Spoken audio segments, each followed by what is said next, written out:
bersin harus mengucapkan alhamdulillah? Iya nak, karena ketika bersin sebenarnya kita sedang mengeluarkan bibit penyakit. Selain itu, mengucap alhamdulillah setelah bersin merupakan sunnah dari Rasulullah. Ibu guru, kenapa kalau kita mendengar orang bersin harus mengucapkan ya hadikumullah?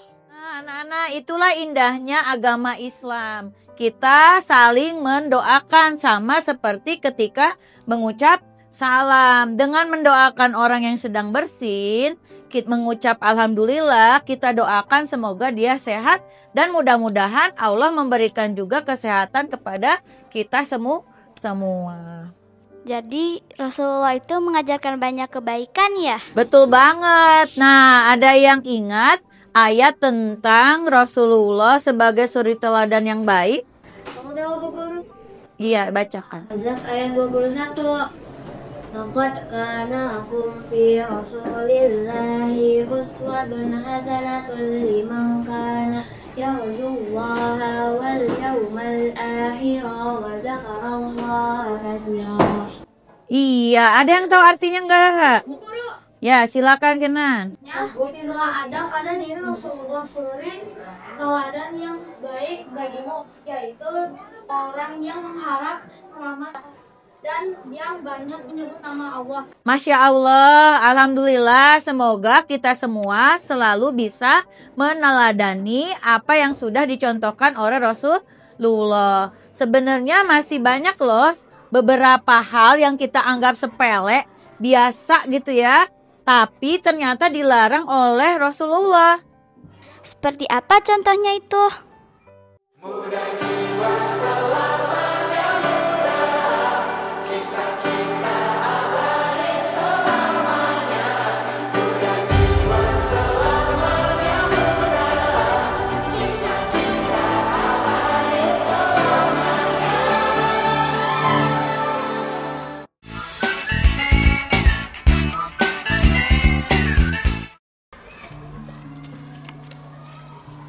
Kenapa mulut kok dia bekam? Memang kalau menguap harus ditutup mulutnya. Itu yang diajarkan Rasulullah supaya kita sebiasanya menutup mulut saat menguap. Karena menguap berasal dari setan.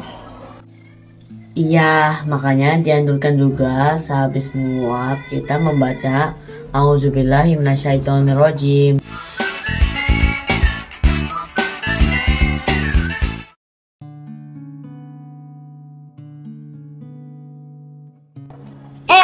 Aduh, minumanku jadi tumpah nih. Ini apa-apaan sih? Yang sopan dong. Kalau mau duduk di tengah-tengah minimal permisi dulu kek. Iya, gak bener tahu kalau kita kaget gimana, bisa keselak. Iya, maaf. Lagian kalian lagi ngomongin apaan sih? Serius banget.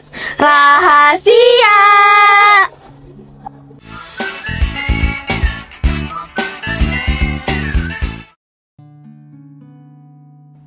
Kalau minum tuh pakai tangan kanan bukan tangan kiri, mana sambil berdiri lagi. Ya tapi gimana ini? Gak ada tempat duduk habisnya. Sambil jongkok lah, itu lebih baik. Oke.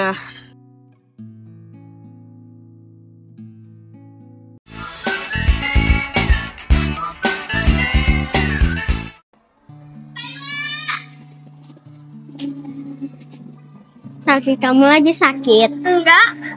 Gak baik loh, itu sama aja kayak mengejek orang yang lumpuh. Iya, itu gak benar kata guru ngaji aku. Memakai 11 sendal seperti gaya syaitan berjalan. Sekarang lihat deh, pasti kaki kamu yang sebelah jadi kotor.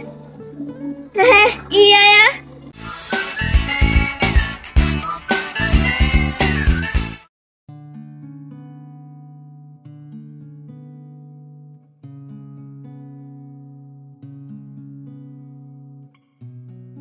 Kita sholat, kamu imam ya.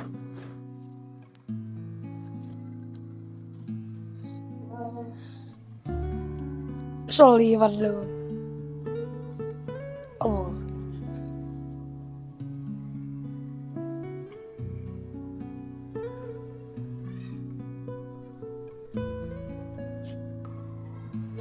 Assalamualaikum. Assalamualaikum. Ja, kenapa pas sholat tadi pandangannya ke atas? Refleks tadi ada suara pesawat soalnya. Mana ada suara pesawat? Lagian kalau ada emang kelihatan. Tadi kamu nggak khusyuk dong sholatnya. Harusnya kalau sedang sholat tetap banyak ke tempat sujud saja, supaya tetap ingat sedang sholat.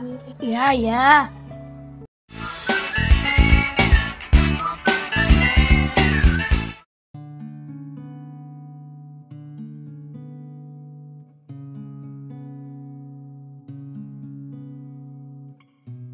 Mama masakannya gak enak, mending aku buang aja deh. Jangan ngebahasin, mendingan kamu bawa pulang terus kamu bilang ke mama kamu. Mungkin mama kamu pas masak gak konsen. Iya, mubazir itu kan buatan syaitan tahu. Artinya kita tidak bersyukur dengan rezeki yang telah diberi oleh Allah. Ya sudah, kau tidak mampu aku saja deh. Tama.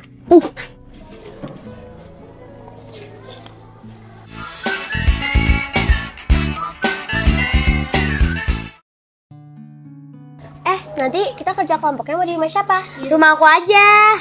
Oke deh, boleh. Eits, jangan ditiup dong kalau minumannya masih panas. Iya, jangan ditiup Kevia. Nah, terus aku minumnya gimana kalau kepanasan?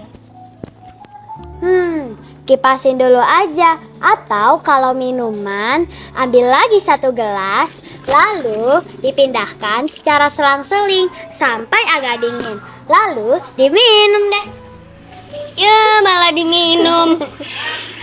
Tapi aku jadi ingat pelajaran IPA kemarin deh. Berarti kalau kita meniup makanan atau minuman panas, nanti makanan atau minumannya tercampur sama karbon dioksida dari pernapasan. Berarti kita hirup lagi gas kotor dong. Benar banget Fatimah. Rasulullah memang orang yang pandai ya. Beliau melarang pasti ada ilmunya. Iya ya. Oke deh.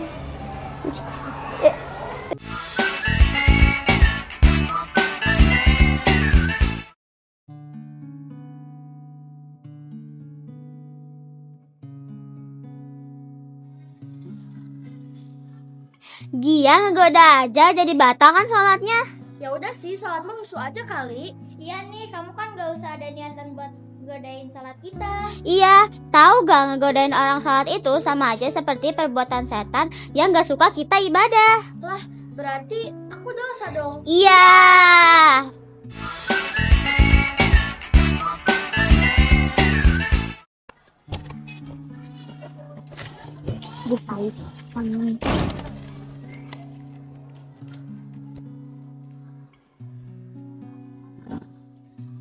Duh, sial banget deh aku hari ini. Masa uang 5.000 aku jatuh ke selokan, padahal aku udah kepikiran pengen beli cilok. Gimana ceritanya? Kok uangnya bisa terjatuh? Iya, tadi pas aku di jalan sambil naruh uang ke saku, aku sambil lari. Ya, itu mah kamunya aja yang kurang hati-hati. Nggak ada kata sial atau apes kalau kita mau sadari dulu penyebab kejadiannya.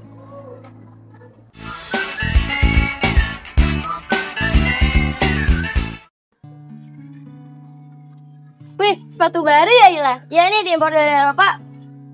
Perasaan aku pernah lihat sepatunya di mall deh. Iya, sombong kali dia. Aduh, sakit. Gak apa-apa Ila? Iya, gak apa-apa. Orang sombong bisa pingsan juga ya ternyata.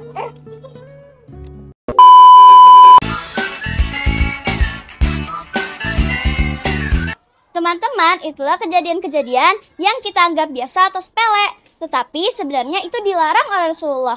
Jadi kesimpulan kutum hari ini adalah sebaiknya jika mau melakukan sesuatu, kita pikir-pikir dulu apakah itu baik atau merugikan orang lain. Dan hindari hal-hal yang tidak perlu. Yuk teman-teman, kita sama-sama berdoa agar selalu diberkahi menjadi anak-anak yang soleh dan soleha. Rabbana atina min ladunka rahmatan wa hayyi lana wa amrina rasyada. Ya Tuhan kami, berikanlah rahmat kepada kami dari sisi-sisimu dan sempurnakanlah petunjuk yang lurus bagi kami dalam urusan kami. Amin ya Rabbal Alamin. Muda jiwa selamanya muda, kisah kita abadi selamanya. Muda jiwa selamanya muda, kisah kita abadi selamanya. Masihkah kau mengingat di saat kita masih 17?